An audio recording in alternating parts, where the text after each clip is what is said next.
Hi hello ನಮಸ್ಕಾರ. ಭುವನಗಿರಿ ಭುವನೇಶ್ವರಿಗೆ ಸಂಧ್ಯಾ Bhaskar set ಮಾಡುವ ಪ್ರೀತಿಯ ಸುಸ್ವಾಗತಗಳು. ಇವತ್ತು ಒಂದು ಸ್ಪೆಷಲ್ ಜೊತೆಗೆ ಹಳೆಯ ಕಾಲದ ಅಡುಗೆ ಅಂತಲೂ ಕೂಡ ಹೇಳ್ಬೋದು. ಅದು ಏನಪ್ಪ ಅಂದರೆ ಹಲಸಿನ ಎಲೆಯಲ್ಲಿ ಕಡುಬು ಮಾಡುವಂಥದ್ದು. ಹಲಸಿನ ಎಲೆಯ ಕಡುಬು ಇದು ಕೃಷ್ಣಾಷ್ಟಮಿ ಹಬ್ಬದಲ್ಲಿ ತುಂಬ ಜನ ತುಂಬಾ ಥರ ನೈವೇದ್ಯಗಳಲ್ಲಿ ಮಾಡೋದರಲ್ಲಿ ಇದು ಕೂಡ ಒಂದು. ಹಾಗಾದರೆ ಬನ್ನಿ ಇವತ್ತು ಹಲಸಿನ ಎಲೆಯನ್ನು ಬಳಸಿ ಕಡುಬು ಮಾಡೋದು ಹೇಗೆ ಅಂತ ನೋಡೋಣ.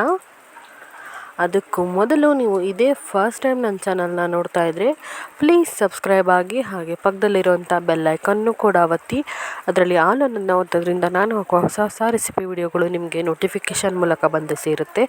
ಜೊತೆಗೆ ನಾನು ಹಾಕಿದ ಕೂಡಲೇ ಯಾವುದೇ ರೆಸಿಪಿ ವಿಡಿಯೋಗಳು ಆದರೂ ಕೂಡ ನಾನು ಹಾಕಿದ ಕೂಡಲೇ ನೀವು ನೋಡ್ಬೋದು. ಹಾಗಾದರೆ ಸಬ್ಸ್ಕ್ರೈಬ್ ಆಗ್ತೀರಾ ಅಲ್ವಾ?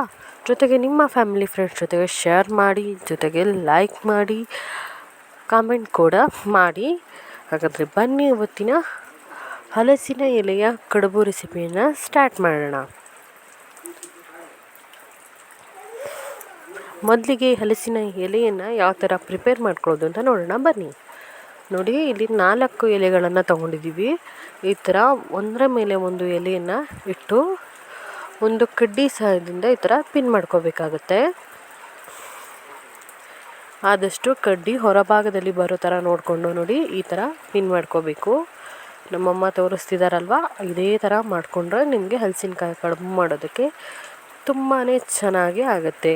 ಹಲಸಿನ ಎಲೆಯ ಕಡುಬು ಮಾಡೋದಕ್ಕೆ ನೋಡಿ ಈ ಥರ ಎಲೆಗಳನ್ನು ಒಂದು ಸಲ ಒರೆಸ್ಕೊಂಡು ಆಮೇಲೆ ಈ ಥರ ನೀವು ಒಂದು ಎಲೆ ಮೇಲೆ ಒಂದು ಎಲೆಗಳನ್ನ ಇಟ್ಬಿಟ್ಟು ಜೋಡಿಸ್ಕೊಂಡು ಈ ಥರ ಪಿನ್ ಮಾಡ್ಕೋಬೇಕಾಗತ್ತೆ. ನೋಡಿ ಫ್ರೆಂಡ್ಸ್, ಈ ಥರ 4 ಭಾಗದಲ್ಲಿ ಮಾಡಿದ ನಂತರ ಮೇಲ್ಭಾಗದಲ್ಲೂ ಕೂಡ ಅದೇ ಥರ ಮಾಡ್ಕೋಬೇಕಾಗತ್ತೆ. ಈ ಥರ ಮೂಲೆ ಇರುತ್ತಲ್ವ 4ರದ್ದು ಕೂಡ ಎಲೆಯ ಒಂದು ಎಲೆಯ ಮತ್ತು ಇನ್ನೊಂದು ಎಲೆಗೆ ಜೋಡಿಸಿರೋಂಥ ಮೂಲೆ. ಈ ಕಡ್ಡಿ ಬಂದ್ಬಿಟ್ಟು ತೆಂಗಿನ ಗರಿ ಕಡ್ಡಿಯಾಗಿರುತ್ತೆ. ತೆಂಗಿನ ಗರಿಯಿಂದ ತೆಗೆದಿರೋಂಥ ಕಡ್ಡಿ.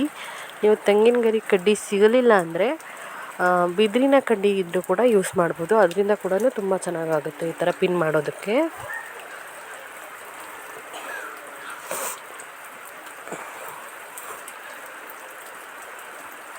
ನೋಡಿ ಈ ಥರ ಕರೆಕ್ಟಾಗಿ ಈ ಥರ ಆದ ನಂತರ ಈ ಎಲೆಗಳನ್ನ ಈ ಥರ ಟರ್ನ್ ಮಾಡಿಬಿಟ್ಟು ಈ ಥರ ಹೀಗೆ ಮತ್ತು ಹೀಗೆ ನೋಡಿ ಈ ಥರ ಮಡಚ್ಕೋಬೇಕಾಗುತ್ತೆ.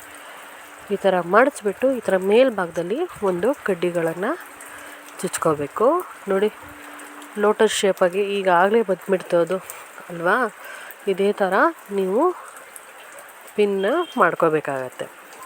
ಅಷ್ಟು ಭಾಗದಲ್ಲೂ ಇದೇ ಥರ ಮಡಚ್ಬಿಟ್ಟು ನೋಡಿ ಈ ಥರ ಕರೆಕ್ಟಾಗಿ ನೀವು ಇಲ್ಲಿ ಕಡ್ಡಿಗಳು ಮಾತ್ರ ಹೊರಭಾಗದಲ್ಲಿ ಬರೋ ಥರ ಮಾಡಿ ಹಾಕೋಬೇಕಾಗತ್ತೆ. ಯಾಕಂದರೆ ಒಳಭಾಗದಲ್ಲಿ ನಾವು ಹಿಟ್ಟು ಹಾಕಿ ಬೇಯಿಸೋದ್ರಿಂದ ಕಡ್ಡಿ ಕೂಡ ಅಲ್ಲೇ ಹಾಕಿದ್ರೆ ಕಡ್ಡಿಯ ಫ್ಲೇವರ್ ಏನಿದೆ ಅದು ಎಲೆ ಒಳಗಡೆ ಬಿಟ್ಕೊಂಡು ಹಿಟ್ಟಿನ ಜೊತೆ ಕಹಿ ಆಗುತ್ತೆ. ಹಾಗಾಗಿ ಈ ಥರ ನೀವು ಹೊರಭಾಗದಲ್ಲಿ ಬರೋ ಥರ ನೋಡಿಕೊಂಡು ಹಾಕಬೇಕಾಗುತ್ತೆ.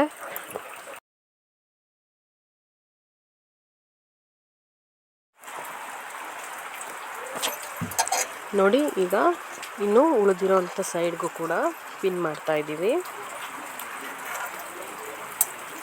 ನಿಮ್ಮ ಮನೇಲಿ ನೀವು ಕೂಡ ಮಾಡ್ತೀರಾ?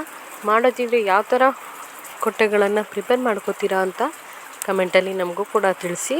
ಹಲಸಿನ ಎಲೆಯ ಕಡುಬನ್ನು ಯಾವ ಹಬ್ಬಕ್ಕೆ ನೀವು ನೈವೇದ್ಯಕ್ಕಾಗಿ ಬಳಸ್ತೀರಾ ಅಂತ ಕೂಡ ತಿಳಿಸಿ, ಆಯಿತಾ ಫ್ರೆಂಡ್ಸ್?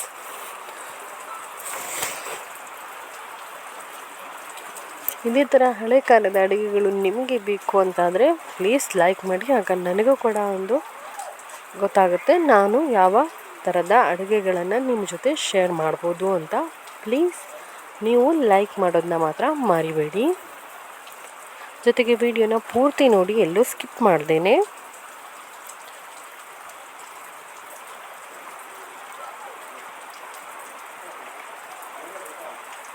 ನೋಡಿ ಈಗ ನಮ್ಮ ಹಲಸಿನಕಾಯಿಯ ಕೊಟ್ಟೆ ರೆಡಿಯಾಗಿದೆ. ಇದರಲ್ಲಿ ಒಂದು ಸೈಡ್ದು ಎಲೆನ ಇಟ್ಕೊಂಡು ಇನ್ನು ಉಳಿದ ಎಲೆಯ ತೊಟ್ಟುಗಳು ಏನಿದೆ ಅದನ್ನು ಕಟ್ ಮಾಡ್ಕೋಬೇಕಾಗತ್ತೆ. ಒಂದು ಕಡೆ ಎಲೆ ಮಾತ್ರ ಈ ಥರ ಬಿಟ್ಕೋಬೇಕು. ನೋಡಿ ಎಷ್ಟು ಚೆನ್ನಾಗಿ ಆಗಿದೆ ಅಂತ. ಇದ್ರ ಒಳಗೆ ಹಿಟ್ಟನ್ನು ಹಾಕಿ ಬೇಯಿಸೋವಂಥದ್ದು. ನೋಡಿದ್ರ ಫ್ರೆಂಡ್ಸ್, ಈಗ ಇನ್ನೊಂದು ಥರ ಕೂಡ ಮಾಡಿ ತೋರಿಸ್ತಾ ಇದ್ದೀವಿ. ಜಸ್ಟ್ ಇದು ಸಿಂಗಲ್ ಎಲೆಯಲ್ಲಿ ಮಾಡೋವಂಥದ್ದು. ಈ ಥರ ಮಾಡಿ ಇಲ್ಲಿ ಕಡ್ಡಿ ಚುಚ್ಚಿದ್ರೆ ಆಯಿತು. ಚಿಕ್ಕ ಮಕ್ಕಳು ಇದನ್ನು ಕೋನ್ ಐಸ್ ಕ್ರೀಮ್ ಅಂತಲೂ ಕೂಡ ಕರೀತಾರೆ, ಅಷ್ಟು ಇಷ್ಟ ಆಗುತ್ತೆ ಚಿಕ್ಕ ಮಕ್ಕಳಿಗೆ ಇದು. ಈ ಥರ ನೀವು ಚಿಕ್ಕ ಮಕ್ಕಳಿಗೆ ಮಾಡಿಕೊಟ್ರೆ ಒಂದು ಕಡುಬು ತಿನ್ನಲ್ಲ ಅನ್ನೋರು 2-3 ಕಡುಬು ಬೇಕಾದರೂ ತಿಂತಾರೆ ಫ್ರೆಂಡ್ಸ್. ಒಂದು ಸಲ ಟ್ರೈ ಮಾಡಿ, ಇದು ತುಂಬ ಈಸಿಯಾಗಿ ಆಗೋವಂಥದ್ದು. ನೋಡಿದ್ರಲ್ವಾ? ಈಗ ಹಿಟ್ಟು ಹೇಗೆ ಪ್ರಿಪೇರ್ ಮಾಡೋದು ಅಂತ ನೋಡೋಣ ಬನ್ನಿ. ಇಲ್ಲಿ ಉದ್ದಿನ ಬೇಳೆನ ನೆನೆಸಿಟ್ಟಿದ್ದೀವಿ. ಸುಮಾರು ಒಂದು ಟೀ ಲೋಟದಲ್ಲಿ 1 ಲೋಟ ಆಗುವಷ್ಟು.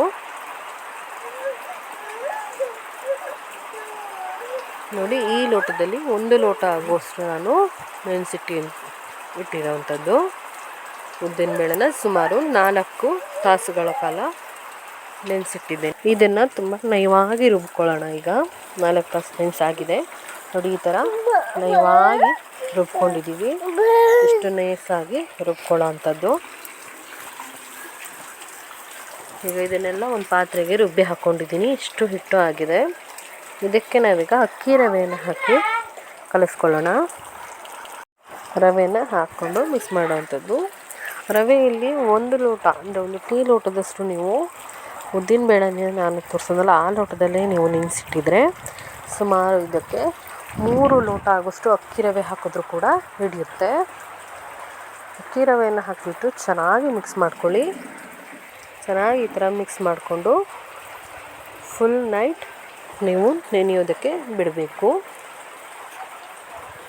ಚೆನ್ನಾಗಿ ರವೆ ನೆಂದಷ್ಟು ಉದ್ದಿನ ಬೇಳೆ ಜೊತೆಗೆ ಹಿಟ್ಟು ನೊರೆಯಾಗಿ ಏನು ಇಡ್ಲಿ ಹಿಟ್ಟು ರೆಡಿ ಆಗುತ್ತಲ್ಲ ಅದೇ ಥರ ರೆಡಿ ಆಗುತ್ತೆ. ಆಗ ಹಲಸಿನ ಎಲೆ ಕಡುಬು ಕೂಡ ಒಳ್ಳೆ ಟೇಸ್ಟಿ ಆಗುತ್ತೆ. ಜೊತೆಗೆ ತುಂಬ ಮೆತ್ತಗೆ ಸಾಫ್ಟಾಗಿ ಕೂಡ ಬರುತ್ತೆ. ನೋಡಿ, ಇಷ್ಟು ಸಾಫ್ಟಾಗಿ ನಾವು ಮಾಡ್ಕೋಬೇಕು.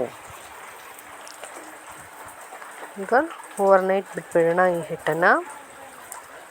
ಈಗ ನೀರನ್ನು ಬಿಸಿ ಮಾಡೋದಕ್ಕೆ ಇಟ್ಟಿದ್ದೀವಿ ಒಂದು ಇಡ್ಲಿ ಪಾತ್ರೆಯಲ್ಲಿ. ಹಿಟ್ಟು ನೋಡಿ ರಾತ್ರಿ ಫುಲ್ ಉಬ್ಬಿದ ನಂತರ ಎಷ್ಟು ಚೆನ್ನಾಗಾಗಿದೆ ಅಂತ. ಈಗ ಹಲಸಿನ ಎಲೆ ಒಳಗೆ ಒಂದು ಚೂಚೂರೆ ನಾವು ಹಾಕ್ಕೊಳ್ಳೋ ಅಂಥದ್ದು. ನೋಡಿ, ಸ್ವಲ್ಪ ಕಡಿಮೆನೇ ನಾವು ಹಿಟ್ಟನ್ನು ಹಾಕ್ಕೋಬೇಕು. ಯಾಕಂದರೆ ಉದ್ದಿನ ಬೇಳೆಯಲ್ಲಿ ನೆನೆಸಿಟ್ಟ ಹಿಟ್ಟಲ್ವ, ಉದ್ದಿನ ಹಿಟ್ಟು ಆಗಿರೋದ್ರಿಂದ ಉಬ್ಬಿ ಬರುತ್ತೆ. ಹಾಗಾಗಿ ಸ್ವಲ್ಪ ಕಡಿಮೆನೇ ಹಾಕ್ಕೊಳ್ಬೇಕು. ಇದೇ ಥರ ಪೂರ್ತಿಯಾಗಿ ಎಲ್ಲಕ್ಕೂ ಹಾಕಿ ಇಟ್ಕೊಳ್ಳೋಣ.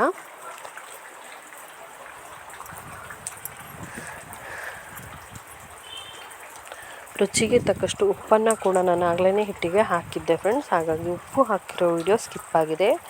ನಿಮಗೆ ರುಚಿಗೆ ಅನುಗುಣವಾಗಿ ಉಪ್ಪನ್ನು ಹಾಕ್ಕೊಳ್ಳಿ.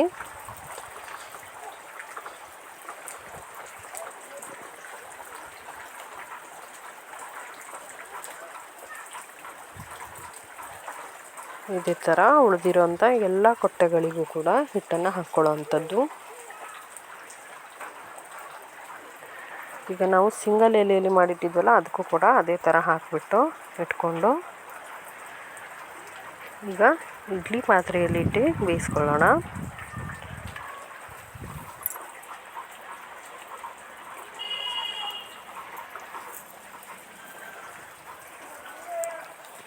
ಇಡ್ಲಿ ಪಾತ್ರೆ ಮೇಲೆ ಈ ಥರ ಸೆಟ್ ಮಾಡಿಬಿಟ್ಟು ಇಡ್ಲಿ ಪಾತ್ರೆಯ ಪ್ಲೇಟನ್ನು ಅದ್ರ ಮೇಲೆ ಈ ಥರ ಒಂದೊಂದಾಗಿ ಜೋಡಿಸ್ಕೋಬೇಕು.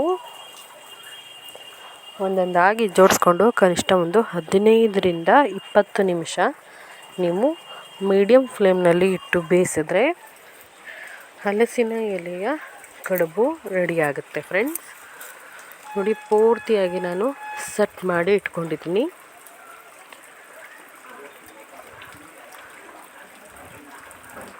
ಈಗ ಎಲ್ಲವನ್ನು ಕೂಡ ಇಟ್ಟಾಗಿದೆ.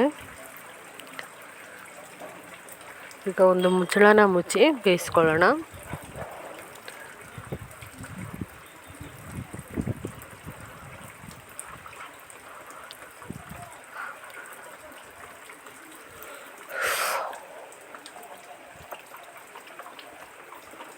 ಈಗ ನೋಡಿ ಎಷ್ಟು ಚೆನ್ನಾಗಿ ಬೆಂದು ಬಂದಿದೆ ಅಂತ.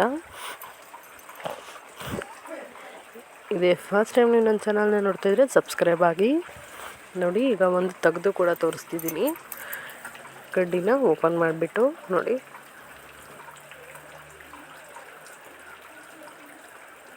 ನೋಡಿ ಎಷ್ಟು ಚೆನ್ನಾಗಿ ಬೆಂದು ಬಂದಿದೆ ಅಂತ. ಹಲಸಿನ ಎಲೆಯ ಕಡುಬು ನೋಡಿ ಎಷ್ಟು ಚೆನ್ನಾಗಿ ಶೇಪ್ ಕೂಡ ಬಂದಿದೆ, ಎಷ್ಟು ಚೆನ್ನಾಗಿ ಮೆತ್ತಗೆ ಕೂಡ ಆಗಿದೆ ಅಂತ. ಈ ರೆಸಿಪಿ ನಿಮಗೆ ಇಷ್ಟ ಆಗಿದ್ದರೆ ಲೈಕ್ ಮಾಡಿ, ಶೇರ್ ಮಾಡಿ, ಹಾಗೆ ಕಮೆಂಟಲ್ಲಿ ಕೂಡ ತಿಳಿಸಿ. ಇದೇ ಫಸ್ಟ್ ಟೈಮ್ ನನ್ನ ಚಾನಲ್ನ ನೋಡ್ತಾ ಇದ್ದರೆ ಪ್ಲೀಸ್ ಸಬ್ಸ್ಕ್ರೈಬ್ ಆಗಿ, ಹಾಗೆ ಪಕ್ಕದಲ್ಲಿರುವಂಥ ಬೆಲ್ಲೈಕನ್ನು ಕೂಡ ಒತ್ತಿ ಅದರಲ್ಲಿ ಆಲ್ ಅನ್ನೋದು ಒತ್ತೋದ್ರಿಂದ ನಾನು ಹಾಕೋ ಹೊಸ ಹೊಸ ರೆಸಿಪಿ ವಿಡಿಯೋಗಳು ನಿಮಗೆ ನೋಟಿಫಿಕೇಷನ್ ಮೂಲಕ ಬಂದು ಸೇರುತ್ತೆ.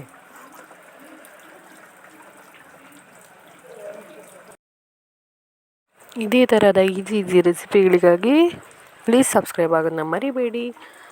ಇನ್ನೊಂದು ಹೊಸ ರೆಸಿಪಿ ಜೊತೆ ಮತ್ತೆ ಸಿಗ್ತೀನಿ. ಅಲ್ಲಿವರೆಗೂ keep watching Bhuvanagiri Bhuvaneshwari channel. Thank you so much.